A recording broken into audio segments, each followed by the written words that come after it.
Donner la parole à ceux qui ne l'ont pas et à cette communauté noire peu représentée dans les médias. La France cachée, c'est le titre de votre film, Christin Bella. Merci à vous d'être avec nous. Merci aussi à vous, Fred Ebami, d'être présent sur ce plateau. Vous êtes artiste et vous intervenez dans ce documentaire. Alors d'abord, Christin Bella, pourquoi avoir voulu réaliser ce film? Quel est son objectif? L'objectif du film, La France cachée, c'est de mettre en avant les communautés minoritaires peu représentées en France. Donc l'idée, c'était de vraiment donner parole à des personnes qui n'ont pas la chance de parler de leur histoire, de leur vécu, et de dire aussi que qu'il y a d'autres histoires, qu'il y a d'autres réalisations. Il y a des gens qui sont en train de faire des choses. Donc l'idée, c'était de vraiment rassembler toutes ces personnes-là sur un projet et de présenter ça à la France. Alors vous avez donné le titre La France cachée à votre film. Pour quelle raison? La France cachée, simplement parce que pour moi, quand je suis arrivé en France, ça fait 1 an, pour moi, c'est des profils qui sont très cachés. C'est des personnes qui, déjà, ils ne sont pas assez visibles sur les médias mainstream. Donc l'idée, c'était de vraiment... En public, voilà. Donc la France cachée, simplement parce que voilà, c'est des personnes pas assez visibles. Donc pas que la communauté noire, mais aussi la communauté asiatique ou maghrébine et toutes ces communautés-là. Donc c'est... voilà. Et vous, Fred Ebami, pourquoi avoir accepté de participer à ce projet? Le propos, justement, de ce documentaire vous parlait? Déjà, le concept, il était complètement fou. Et puis, ça remettait... Pourquoi le concept était fou? Parce que c'était quelque chose qui n'avait jamais été fait avant. Enfin, dans cet angle-là, ça n'avait jamais été fait parce qu'il a décidé de prendre des profils de personnes qui faisaient des choses sur le territoire ou à l'international et qui réussissaient, qui étaient dans l'excellence, mais qui n'étaient pas assez représentés dans les médias. Et de faire ça, de regrouper tous ces gens qui ont accepté de répondre, parce qu'il y a des gens qui n'ont pas répondu présent non plus, et c'est dommage, mais de nous regrouper tous à un seul endroit pendant 2 jours, c'était juste fou, quoi. Avant d'aller plus loin, on va regarder la bande-annonce de ce documentaire, La France cachée. Regardez. Zwere beto pengine ampunjinara ampunjine turwe. Zote bongo kisikulu so dusa yoro. Vendi njuke sibute simbiaga zwe. Zwere pu ni boso. Ndendi nimbia ipazwe nchire. Wonjo ya zohore alatoroa. Arokenche hodate yombi rambaka yaluwo ye padato ni mori. Avinyi mene. Ivindi yoko korwando ya yolye simbie umwe ihubamba. Inongwa ile, evanda nazwe. Ipikilia, ivenda, iduminya, umbiarwana. Nongeri nyeme ureti esuka kukukorwa. Njanaga inongonyereto sombuna. Ngoreti, akewa, azwe wino. Ivindi yoko korwa, ndo ya yole simbie umwe ihubamba. Uwera woko dinga, ndo owenja kwa jenja. Azwe wino, ayoro, awana ozange. C'est vous qu'on voyait, Fred Ebami, à la fin de cette bande-annonce. Quelle est la langue que l'on entend durant cette bande-annonce? La langue qu'on entend, c'est le miné, c'est une langue bantou parlée au Gabon. Et j'ai voulu simplement choisir cette langue-là. Déjà, je ne suis pas gabonais, mais congolais. Je n'ai pas voulu mettre le lingala ou une langue connue.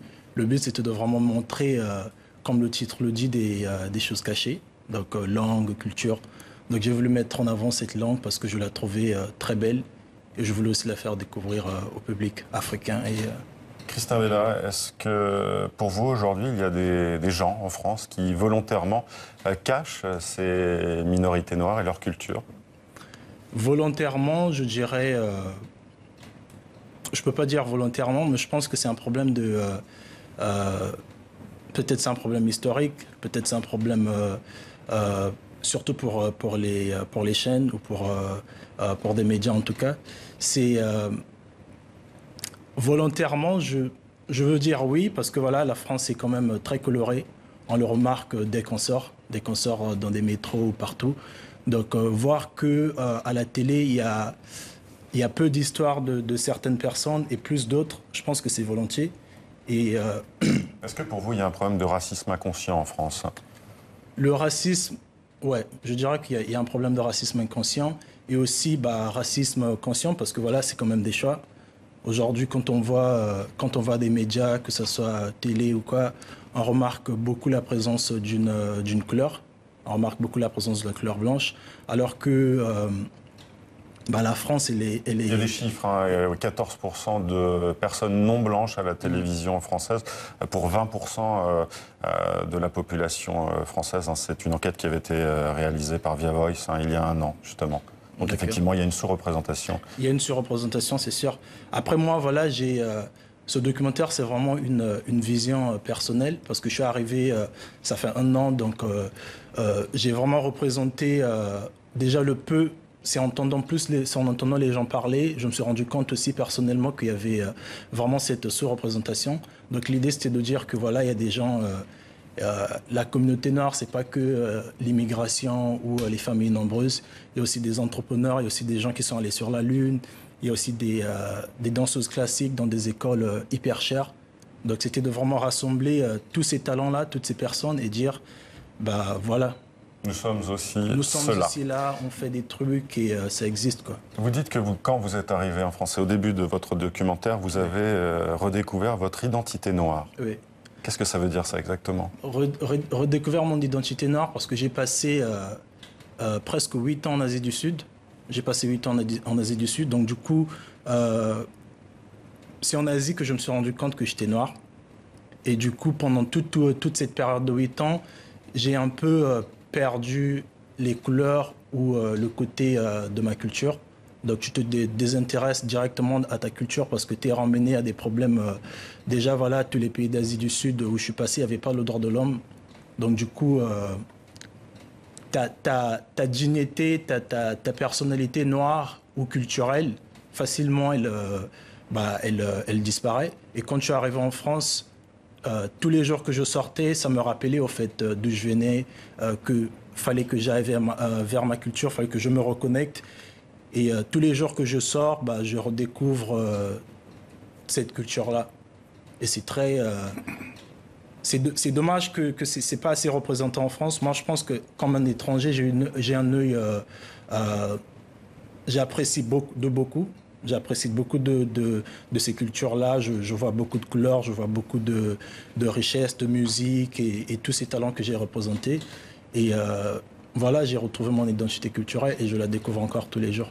Dans votre film, il y a une journaliste qui témoigne également. Oui. Elle est noire et elle dit qu'au début, dans les rédactions, on ne l'envoyait que sur des sujets sur la banlieue, sur les personnes immigrées. Et justement, je me tourne vers vous, Fred Ebamy. Est-ce que vous avez l'impression qu'en France, on veut mettre les gens dans des cases? Vous avez eu du mal, justement, à assumer aussi votre art, d'après ce que j'ai lu. Moi déjà, faut le dire, je viens du 92, Villeneuve-la-Garenne, donc c'est la banlieue.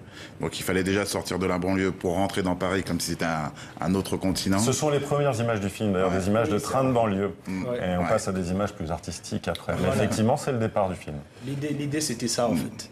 Ouais. Donc déjà, il y a eu ce transfert... ce transfert de corps, pour aussi, il faut dire ça, parce qu'il fallait que je me batte pour aller dans Paris. Il fallait que, étant dans Paris... On est à quelques kilomètres et pourtant c'est comme un autre pays, c'est ça? C'est un autre continent, ouais. Il faut dire les choses, c'est un autre continent. Donc il fallait sortir de la banlieue pour rentrer dans Paris.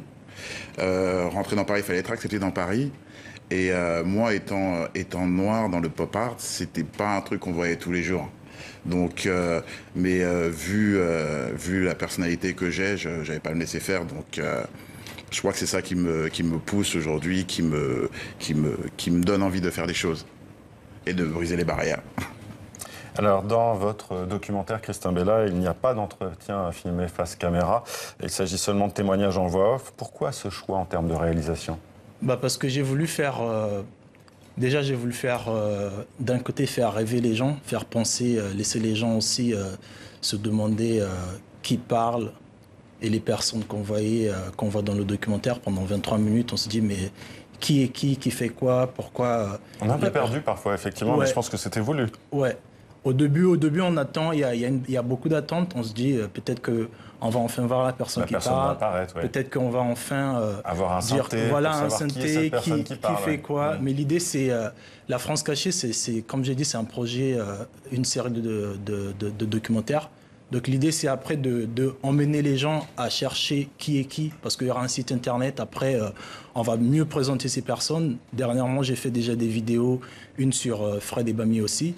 Mais c'est vraiment l'idée, c'est de faire une vidéo de quelques minutes, de présenter, d'inciter les gens à se dire que c'est qui cette fille avec des pointes, c'était qui cette fille voilée, c'était qui la femme qu'on a vue. Donc c'est de vraiment donner, de donner un peu du goût aux gens et que les gens aillent chercher l'information. C'était ça, c'était un choix que j'ai fait dès le début. Parce que voilà, ça pousse les gens à s'accrocher, parce qu'on est dans l'attente, on se dit...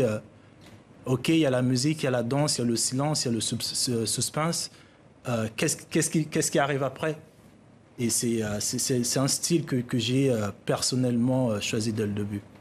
Et comme vous venez de le dire, votre film est entrecoupé de séquences musicales, de gens qui posent également devant l'objectif. Votre premier métier, je crois, c'est photographe. On sent d'ailleurs votre amour de la mode dans votre film. C'était un parti pris esthétique que vous vouliez, absolument? Oui.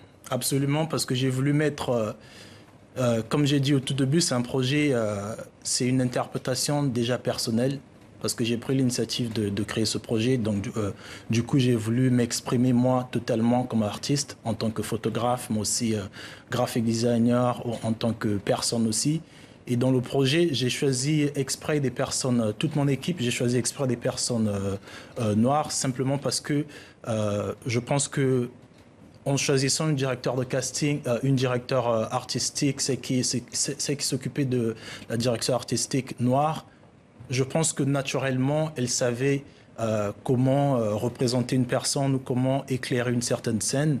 Et c'est vraiment un choix personnel. Le côté artistique, coloré, photographe, graphic designer, c'était un choix. Dernière question avant de se quitter. Ce documentaire n'est donc en fait, vous l'avez dit, que le premier d'une série d'autres documentaires sur d'autres minorités. Oui. Quel sera le prochain? Le prochain, c'est... je ne tenais pas de l'annoncer, mais je pense que ça sera la communauté asiatique. Parce que comme j'ai dit, j'ai passé 8 ans en Asie. Je pense que c'est assez fermé de ce que j'ai vu ici en France. C'est une communauté qui est assez fermée, mais je pense que c'est un avantage pour moi parce que je parle 2 ou 3 langues en Asie. Donc ça va... la prochaine communauté, ça sera la communauté asiatique et après, pourquoi pas, maghrébine, gitan. Merci à vous toutes les communautés en France. Merci beaucoup. Merci à vous deux d'avoir été nos invités.